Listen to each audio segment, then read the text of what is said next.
Mike here, and my next half marathon is 2 weeks away in Sydney at the Hocker Half Marathon. Today, I'm going to be taking you through some of the differences and things I am doing differently this race compared to my last race about 6 months ago. Let's dive in.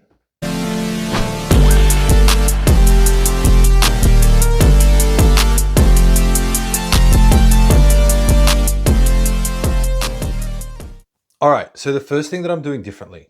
Compared to the last race, I'm way fitter. When I competed at my last race, I'd only been running for about 6-7 months.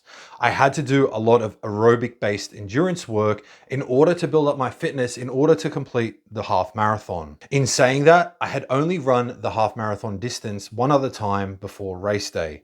Now, I've been training or running for over a year. My aerobic endurance is way higher than what it was before, and I've run the half marathon distance, I think, close to 10 times. Because I've run the half marathon distance so many times, it really isn't that fatiguing for me anymore. And honestly, I don't find it to be that long. The maximum distance I've covered at the time of this video is almost 30 kilometers in one run.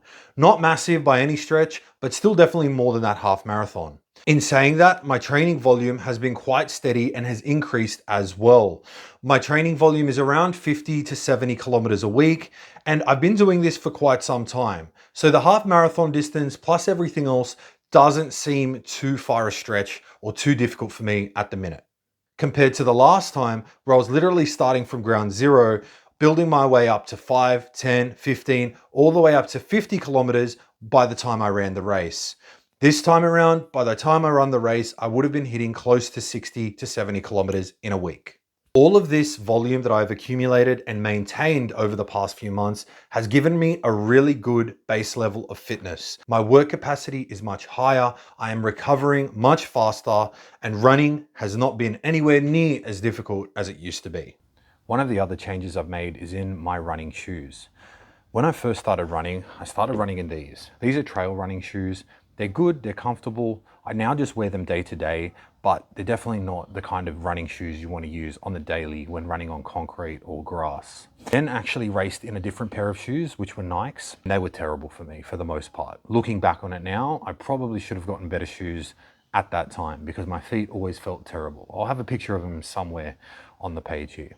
Those shoes are now in the bin, they're thrashed, and now I've got myself 2 other pairs of running shoes, which I recommend everyone do if you really want to take running seriously. So my regular runners, the ones that I use for the most part, the ones that I use most frequently are these. These are Asics Kayanos. They're stability shoes. They give me some ice support because my foot pronates a lot when I run. They're softer. They're great for recovery, great for running long distances, are super comfortable. Running in them is excellent. They make my feet feel great and I've never had any issues. I now also have a pair of race day shoes. These are Asics. And these have a little carbon plate or carbon fiber plate inside the heel. These shoes I wear for my tempo runs or my intervals when I'm doing speed-based sessions, and I'll wear these shoes on race day as well.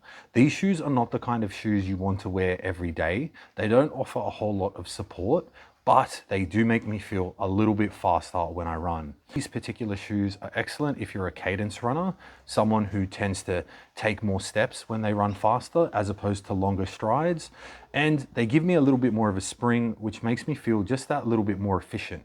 If you want to take running seriously, I highly recommend you get yourself a pair of shoes you want to wear when you do your longer, slower runs and your day-to-days, which is these or something similar, and then something you want to wear on race day.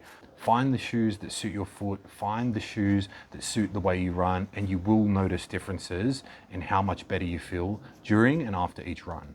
If you've watched this far, friendly reminder, you can contact me for coaching. Visit my website, www.coachmichaelsekos.com. Hybrid coaching anywhere in the world, everything tailored to you. Otherwise, you can also just head over to my website and download my free hybrid training program, and it's available for you, ready to go. All right, so one of the other things that I've been doing a lot more are intervals. Intervals or tempo runs are runs that are designed to basically make you go faster. They're not similar to your usual long, slow kind of aerobic based runs because they use a different energy system, and those runs are more designed to improve your overall fitness level and improve your overall aerobic base. which is kind of the baseline for your fitness when it comes to running. Intervals are a lot faster. The goal is to get more used to going faster, to build up your endurance at those higher speeds, okay? Because it feels a lot different to jogging nice and slow for longer periods of time. Because I spent so long improving my aerobic base and doing those longer, slower runs, building up volume, when I did finally chuck in the intervals, I did notice quite a dramatic change. And this is a simple progression that I followed. So I started off by just running 1 kilometer fast, 1 kilometer slow. And I started as low as, I think, 4 kilometers actually. So it was just 2 fast kilometers and 2 slow kilometers. The following week, I then did 1.5 kilometers fast, 1.5 kilometers slow, and I just kept on building it up like that. And I would repeat that. So 2 kilometers fast, 2 kilometers slow, and then repeat. And I would do that basically anywhere up between 6 to 14 kilometers. 14 kilometers is roughly what I'm doing right now. Some people do a lot shorter than that. Some people will do longer. It really depends on you and what you find is working. At the moment, this has been working for me, so I'm just going to stick with it. Adding these in has been really beneficial for me, and I have found them to really improve my speed.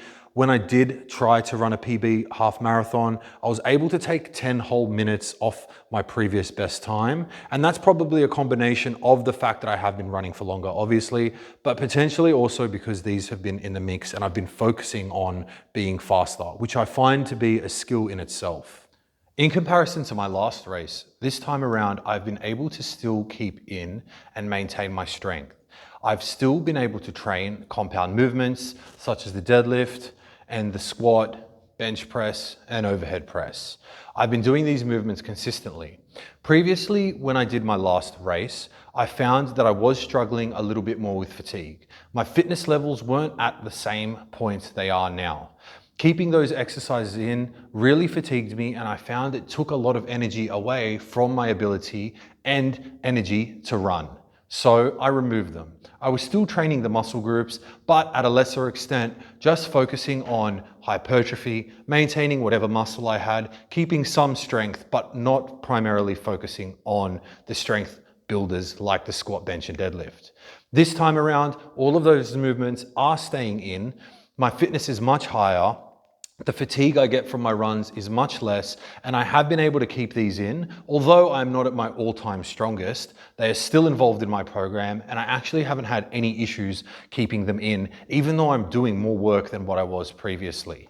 And that's a wrap on another video, another insight into my training and the differences that I've been introducing compared to my last race. My next race is in 2 weeks at the Hocker Half Marathon here in Sydney, Australia. If you need help with coaching, contact me, visit my website. Otherwise, like, comment, subscribe, and I'll see you guys next time. Peace.